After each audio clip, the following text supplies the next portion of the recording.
Hey guys দেখা পাইছেনে আজি ৰাতি এইটো ঘটনা ঘটি গ'ল। এইটো দোলাবাৰী ঘটিছে।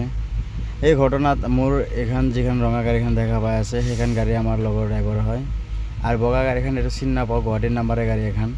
কিন্তু এই আমাৰ লগৰ এইখন গাড়ীত এই দোলাবাৰী চাৰিআলিত ধুনীয়াকৈ ছাইড কৰি টোপনি মাৰি আছিল ৰাতি, আৰু বগা গাড়ীখন গোৱাপুৰৰ পৰা কাৰ্টন লোড কৰি কিনে আহি আছিল। আহি থাকোঁতে সি এনেকুৱা টোপনি লাগিছে, টোপনিত আহি কিনে গাড়ীখনত মাৰি দিলা। মোৰ লগৰ গাড়ীখন এইটো এনেকুৱা বেয়া হৈ গৈছে আৰু সেইকাৰণে অৱস্থা নাই।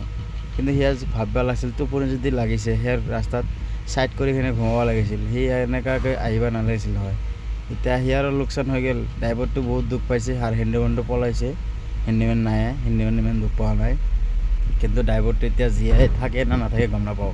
কিন্তু মোৰ লগৰ যিখন ড্ৰাইভাৰ আছিলে, মোৰ লগৰ যিটো ড্ৰাইভাৰ আছে ৰঙা গাড়ীৰ ড্ৰাইভাৰটো, সিয়াৰ একো হোৱা নাই।